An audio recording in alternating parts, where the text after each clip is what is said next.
Yeah, you're seeing that right. Boys, gals, and non-binary pals, welcome back to the OE4 action for a crazy happening here. I did not think I'd live to see this day.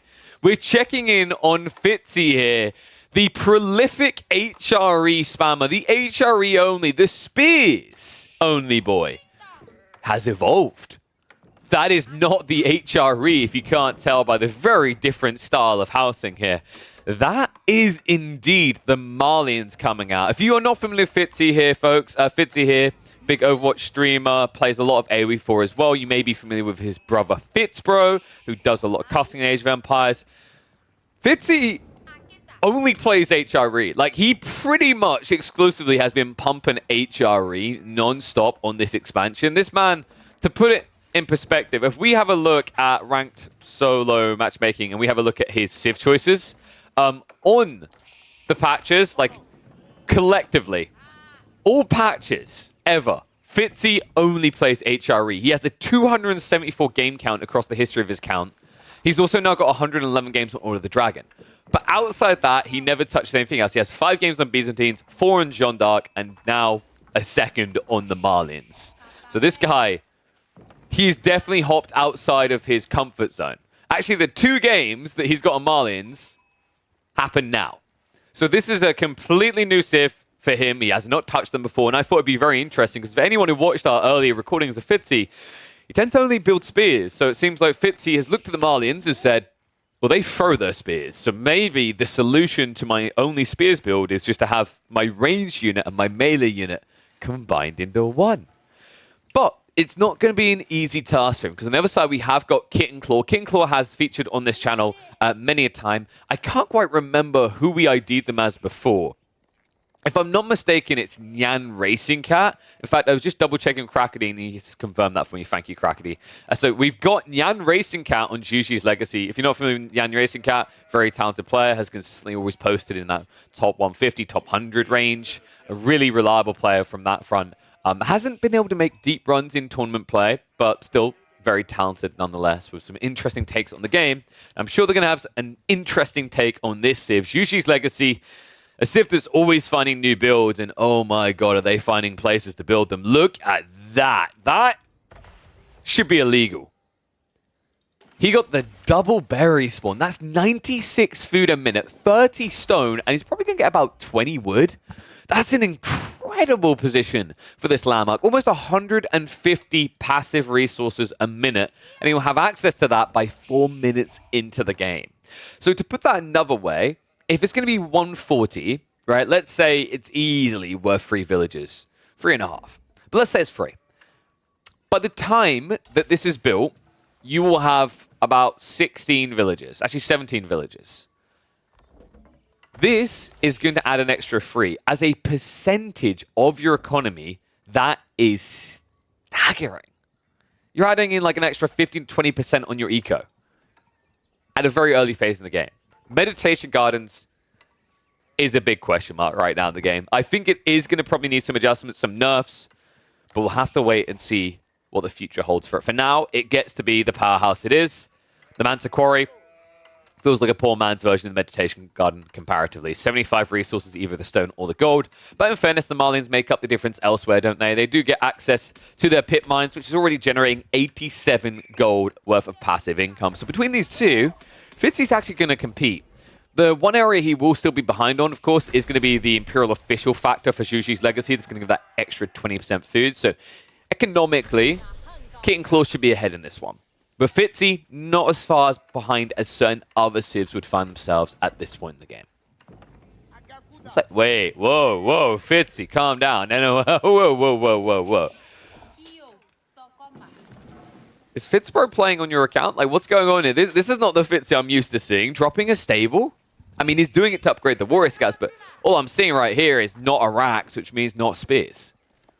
So we're already getting something very different out of Fitz that I was not expecting. Jeanne and Town, meanwhile, on the other side is something I 100% expected here from Kitten Claw.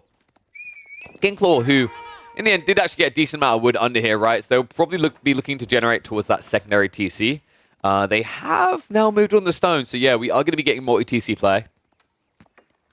But I like that they're getting the Jeanne and Town now to have that flexi if they need to get into any type of military unit to defend. These Warrior Scouts are bloody annoying. Just look at that regen rate after they take a little bit of a tough, a little bit of exchange here. Villagers are just going to ignore them for the time being. It is only one scout, so it's not going to burn down your house as quickly here. Fitzy has got a second scout now on the way, and this is info Kit and Claw is fully aware of. Notice they've just parked themselves here on the edge of the base. It seems like Fitzy, he should be able to see this when new scouts come out, but I guess he just doesn't care about it. It's a bit surprising considering that the Warrior Scouts do move quicker than standard scouts, so they can actually chase them down. But it seems he's more fixated on burning the kingdom to the ground instead of dealing with a mere little scout. So, shifts out. He's definitely seeing this, right? There's no way you don't see it with the spawn point here on the stables, so just kind of allowing Kit and Claw to have this info, quite boldly saying, yep, I know you can see this, but don't worry, there's nothing you can do about it. Although I would debate that. Kit and Claw now getting into the Spearmen. And it feels like Fitzy, he's not got that mass yet to try and combat Spearmen here, right? And unfortunately, due to the timings, right, it's going to be hard to get to that number at a decent pace, especially against a Civ like Juji's that's able to drop these Raxes and immediately get an 80 resource refund in terms of getting the unit they're after, right? He's already got 2 Spearmen out compared to the 4 Scouts. That hasn't been upgraded yet. These are just Dark Age Spearmen. I imagine that's going to be fixed soon for Kit and Claw. Yeah, he actually primes it behind the 3rd Spearman. So mirroring the count here. Just good scouting overall coming out from Kit and Claw. Looks like they have had to pull back now. Interesting choice to come back. Maybe it's because they want to defend themselves right now. This Meditation Garden, because of the scout spam from Fitzy, he's reducing the passive income. That's a smart play by Fitzy here.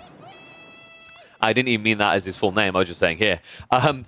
By scaling into these scouts, he has a way of fighting, but also a way of blocking the resource generation of this landmark. And it's a pretty efficient way. I imagine Fitzy might even be considering pro scouts afterwards. You'd think so, but to be honest, I don't remember the last time I even saw pro scouts play. It would be a very interesting permutation, one he could yoinkle the deer away on, which would be very valuable considering that that would just leave Kit and Claw with the mere berries to play around here. Time being instead, it's going to be his scouts exchanging badly. Bad micro there from Fitzy, but it looks like it goes a little bit too deep, loses one of the scouts, almost loses the second, but recovers it at the last moment and gets away. However, this is now 2 TC versus a very heavy scout investment. And remember, these scouts are not cheap. You pay 20 food more than standard scout costs because, of course, they are a pseudo-horseman. With the Spearman count now at 6 and the double TC, I'm starting to wonder what Fitzy's play is going to be here. It looks like the goal was to go for a semi-fast castle timing, but the problem with that play is you can't really rush it. You do have to get your hands on substantial numbers of cattle first, right? Which do cost you a lofty 90 gold each. So we're probably about 3 minutes away from that castle age looking solid. They could technically rush it. It's just a case of what was your value proposition if you did, right? And this game has got a beautiful sense of irony right now because so far, Fitzy is being counted out by just Spearmen, but he's looking to find vengeance elsewhere. He's going to snipe one of these villages before the wall can go up. He has got a wraparound point all the way around the back if he wants to pursue it, but instead he's going to hang around here, just open up the gates. I love that little detail, right? Remember, that wall wasn't completed, and the way walls now work is if you destroy one segment, it destroys the ones on either side. So nice little identification there. Just forcing in a bit of extra wood investment, but now with the spears back here, I think Fitzy is going to have to accept this is not happening now. He has got a lot of food. The problem with this play that he's doing right now, I mean, it just isn't there on the gold, right? He hasn't rushed out with villagers onto that gold line. He's still gathering a lot on the food here. So an interesting choice. Looks like now we're going to see the archery range being added in. Now, he did start to move under wood, so could be that we're going to see some archer play here just to block out the spears. And we are now seeing a new investment coming out of Kit and Claw, which might just force his hand further. It's kind of awkward, right? Because it's like the archery range, now it's like, okay, do I get the archers or the jabs? I mean, if you go for the jabs, you're just going to be flung way too much food. If you go for the archers, still going to have this overabundance of food issue with not enough wood. It's a very weird economy he's set up here. I think there was definitely a bit of miss macro, and we can see that now by the way that Fitzy has started to shift his villagers onto the gold mine, but at the worst possible time here, as Kit and Claw does show up those spears. Well, he retreats all the way away. He even ends up garrisoning here. So a little bit of panic from Fitzy as he's busy trying to micro and find his way into the economy. Right now, he is eco-inefficient himself. He does at least force his opponent off the deer a little here. Now, it's interesting, actually, because Kit and Claw went for the granary, despite the fact that this doesn't help with deer. It only affects farms, right? But it makes sense. They want this area because it's perfectly defendable for the granary expansion onto the backside. So It looks a bit weird, but realistically, if you know you're going for this granary eventually, it's better to just build this instead of a mill. And that way, you haven't just wasted 30 wood when you have to delete it later.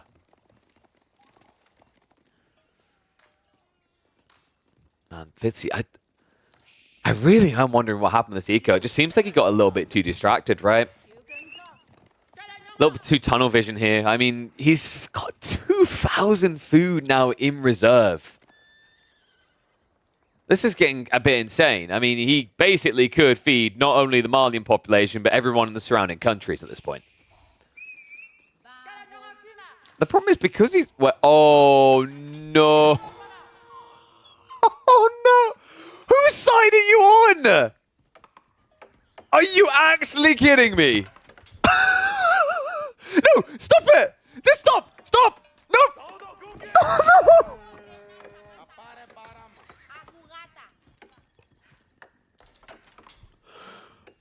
Okay, there is still room here. There is still technically room for a Fulani. But this is not looking good. Oh, no. Meanwhile, Kit and Claw looking very cozy. Walls are fully going up now. So no raid opportunities anymore for Fitzy. Fitzy now, while he was trying to go for this Fulani play, he is completely mismacroed it now. In his defense, folks, Fitzy has not played much Malian, okay? This is their second game on this account, so possibly the second game they've ever played outside of maybe a year ago with some early access.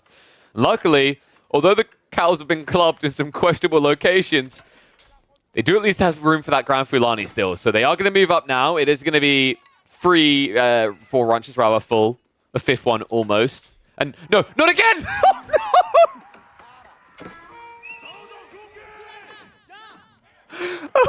Oh, these people are so hungry. Oh, they are so incredibly hungry. Oh, Kit and Claw's going to have a field day with this one. If he ever watches this replay, Nyan Racing Cat is going to giggle to himself. Movement into the pit mine. Fitzy. It's bad enough that Kit and Claw's trying to kill him, but right now it feels like his own people are working against him here. At least they don't waste. I'll give them that, right? Waste not, want not. Oh dear, oh dear. There's a lot more cow abuse than I was expecting in this game. I expect a little bit under the TC, but this, I mean, this really did take the prime stake. Now, Kit and Claw is staking a claim to part of this base. Looks like the pit mines have been taken out. The houses as well alongside it are being shrunk down. Now, the Grand Fulani is about to complete, but the villagers moving out onto the north side deer here. Wait, why? You've got so much food already. You need more gold, man. Oh, no. And instead, he's just going to get more deaths, right? There's the march in. Should be a reaction quickly out of Kit and Claw. Should maybe be able to get one villager bare minimum out of this. Might even find more. The Warrior Scouts can't contest this. Spear plus Horseman there to counter him. And the villagers run back. Fitzy! Oh, this is not going his way at all. Third villager's going to be sniped out. And this is going from bad to worse. Looks like the Donsos are going to react to the north side here, so we'll be able to eventually just clean this up. But Kit and Claw behind this. I mean, he can just hoard now. He's got more than enough food to quickly rush up to Castle Age if they choose. Meanwhile, Fitzy, he's not having a fun one. I actually feel really bad for Fitzy as well. Like, Fitzy fell a little bit in the rankings from matches before this. Actually, matches that happened not on Malians at all, right? Like, they had a mixed day on the HRE in Order of the Dragon. Right now, they're like around 1,600 elo. Kit and Claw is already up to 1,762. So this is like a rank 200 versus a rank 100 in a situation where that rank 100 actually plays this Civ.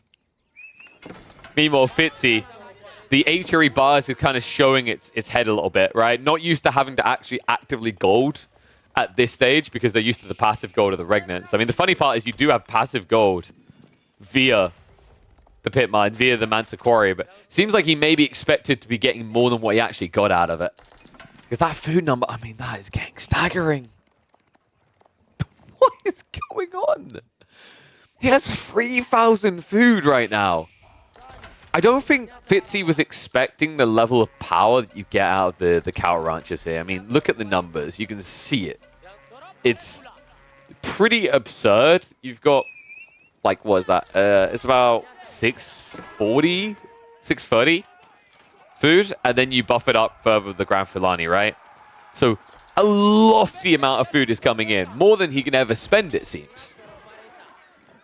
That's kind of a problem, actually. I mean, the interesting part is, like, maybe this is a type of game where it's just worth getting Musafadi Warriors because it's better to have something, right? But, I mean, right now, Fitzy, is he just rushing Imperial Age?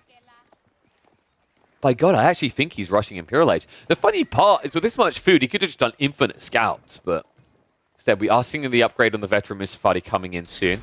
King Claw is now transitioning into Palace Guard, so it might be the correct read. However, the downside of going for Musafadi against the Zhuji, they do have Chugye Nu. Those repeated crossbows will tear you into two. Now, he has got the level 1 undermesh upgrade, but even then, Musafadi, they have no base armor. They will feel the sting of this. Okay, Claw. Also now going for the second layer of walls, the ones that will be unbreachable. Stone walls on the way on the flanks. Granary transition is underway and in full swing. So this is where things are really going to start to boost up for King Claw. More so than they already are. 45 to 75 eco. And the crazy thing about the Zhuji's legacy is how they so casually stroll through what is meant to be the hardest transition historically for the Chinese Civ, like it's nothing. Fitzy. At least he's going to get those big gold veins, right? That's one plus. That's one upside for him right now is like the big pit mines at the center are going to generate a lot more passive gold for him. However, the downside is they're going to be closer to King Claw's base. Fitzy, like, at what point do you just drop a market and go imp? Because I feel like at this point, it kind of feels acceptable. I think they just need more production, right? Like, you can see they're trying. Bare minimum, you've got a blacksmith, get military academy. That's, going to be 250 gold. Sure, I know it's quite pricey for Eureka at the moment, but the extra spam ability you can get out of the Musafadi warriors here would be worthwhile. Good lord. King Claw, how are we looking on the other side of this? It looks like he's casually going to pass guard. Interesting choice to go into the crossbows. He's a little bit worried about Fitzy going for sofas. We know that Fitzy will not do that. Fitzy has a rule that he's maintaining even when he's not playing HRE. When you go beyond feudal age, you do not build cavalry. It actually is pretty much the way he plays it, right? I think usually the HRE, you might open horsemen occasionally, and then it's just spears and men-at-arms. But this is the HRE African edition, I think, is the correct title for this video. We've got veteran Donzos and veteran Musafadi ready to party. I mean, I'm surprised he even built 2 archers here. I guess he just wanted to see what they do. And he's like, whoa, whoa, whoa. These units can shoot? Yeah, but so can the spears. So who needs the archers, right? Shaolin Monk's moving out, by the way. So far, King Claw's been able to bring back 1. I think they have not got a second on the way. This is the only Shaolin Monk. And yeah, you just saw that. They actually kill really fast. Right, hear me out, guys. You see Donzo, you see Musafadi. It's time for the pagoda spam. Let's get the Shaolin Monks. Whoop, whoop. I mean, for real, you could. I mean, you have to go pretty late. Like, you have to go and get your other landmark, right, for the tier 3. But it would be sick. Instead, I imagine that King Claw's going to be heading it to Imperial Age soon. Because Fitzy's already on his way. It is going to be a Fort of the Huntress in the center of the map with 4 villages? To call this bold, to call this brave would be an understatement. Fitzy has given a Goliath task to these mere 4 people. To head out into the Wonderlands between 2 grand kingdoms and build the finest castle they have ever seen. However, should the Zhuji see it before completion, it will be the finest pile of rubble you have ever seen. We'll flash on the farms here. That's a lot of Musafadi. You know, my favorite part as well is like Fitzy actually chose yellow, so he's at least felt close to the HRE in some way. This is going to be the mass Musafadi spam. I mean, it's effective as long as you're never seen. However, the downside of this build is if Kit and Claw just stone walls those flanks and you just get into 3 or 4 Nest of Bees, it can be death. And love this responsible play by Kit and Claw. Setting up the fort outpost. Remember, outposts and scouts are the ways that you scout the Musafadi when they're stealthed. So I imagine, yeah, they're always going to keep this scout the army. They're going to use these outposts to shift forward. It looks like his hesitation is going to cost him in one area. It is going to go up. The Fort of Huntress will be successful. And, you know, I've got to give credit to Fitzy, actually. The reason this play works, funnily enough, is because Fitzy has Musafadi warriors. If this was Donzo's or Jav's, Kit Claw would have probably came out because he'd be able to see the army. The risk if he runs out against Mass Musafadi is by the time you see them, they could have surrounded you and could be pounding on your face. So, smart read there. Outpost spam continues. Shout out to Berta Devis, rather, coming in with a sub. Thank you very much for joining the swarm. Seems appropriate in a game where we are going to have two different kinds of swarms.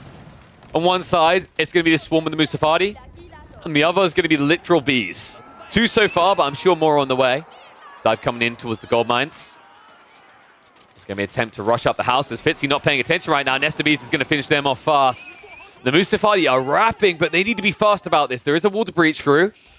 And he's going to flood the economy, isn't he? Oh, you cheeky little git. Meanwhile, Fort of the Huntress is being burnt, though. That's going to be a big trade-off. One that I think Kit Claw is pretty content with taking right now. The torch damage is just so high at this stage. Remember, Kit Claw, he's still only in Castle Age, right? So if Fitzy can get an even exchange here, it means he's going to be an entire age ahead, and he moves in now. The torches come out quick.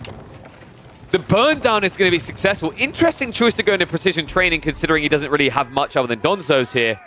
But I guess it will assist them.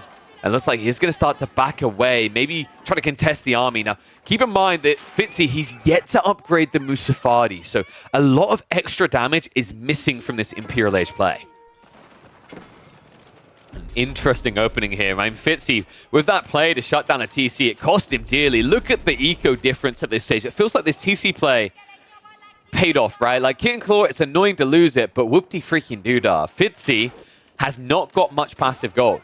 The pit mines are being torched down, right? So he's missing that big fat chunk of cheddar that he was getting from the center. It's like the Spearmen are going to find a freebie. Wait, Kit Claw.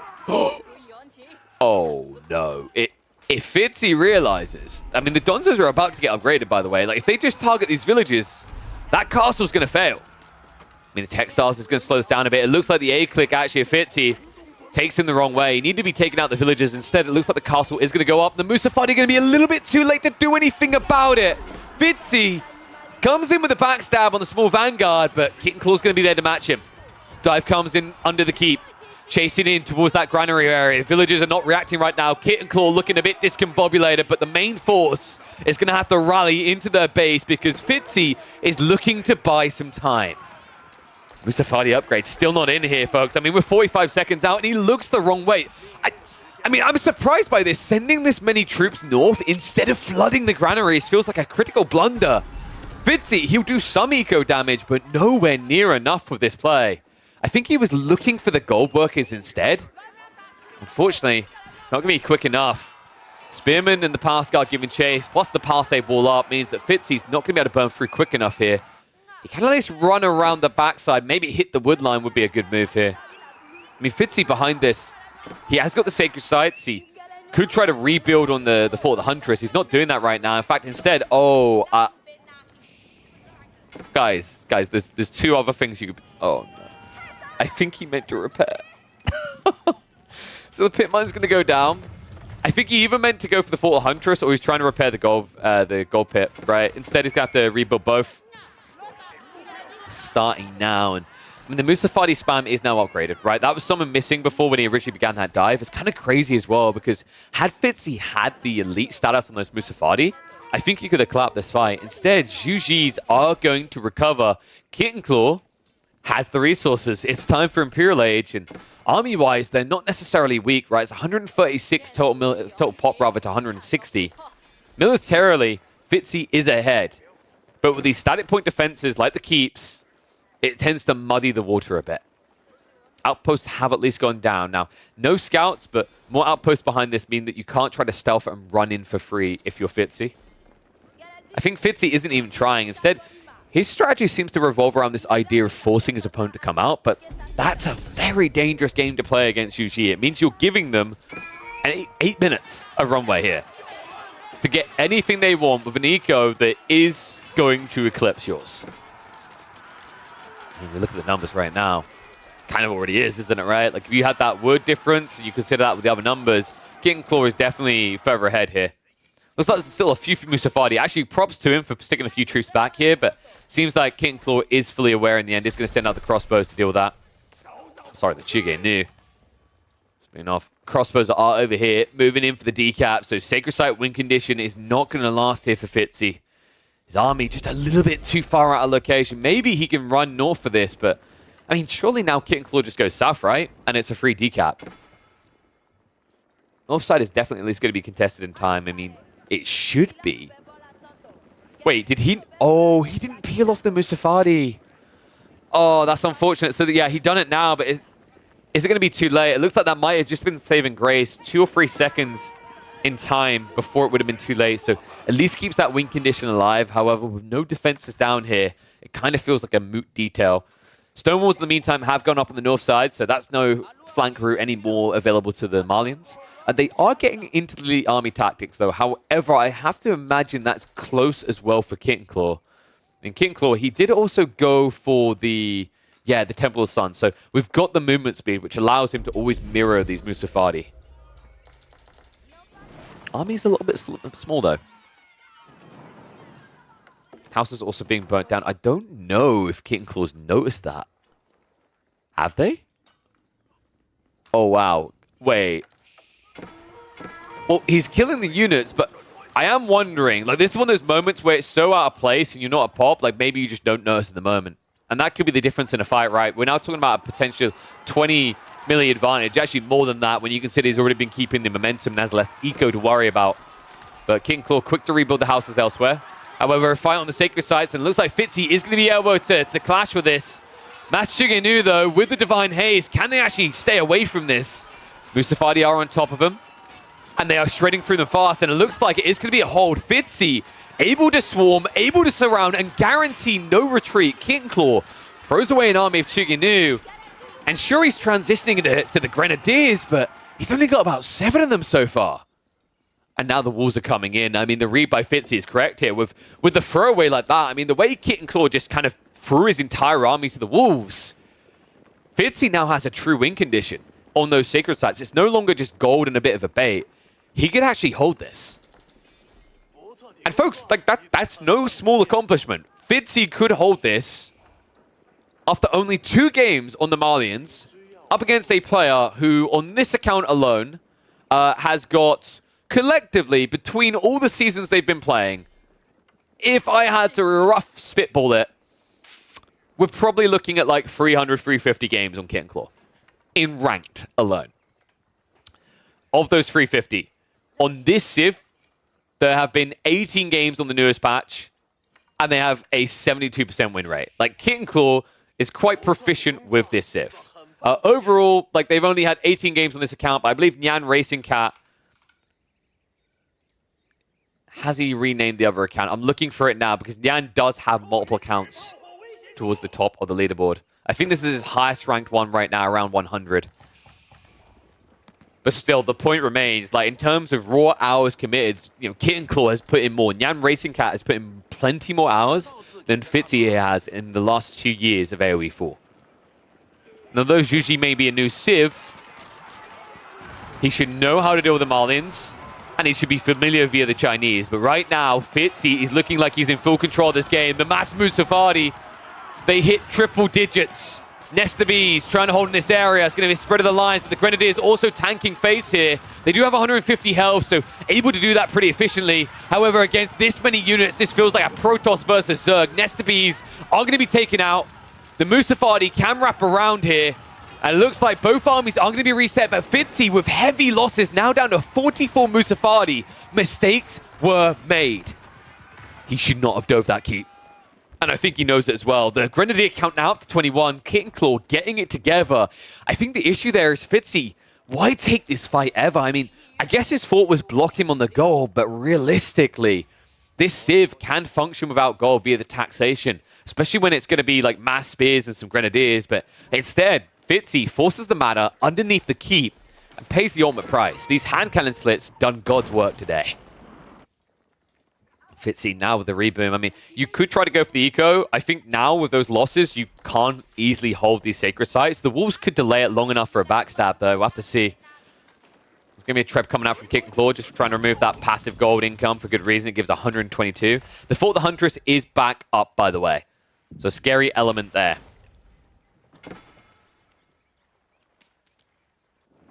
It's interesting, actually, this idea of trying to stealth under the fortress to defend, but...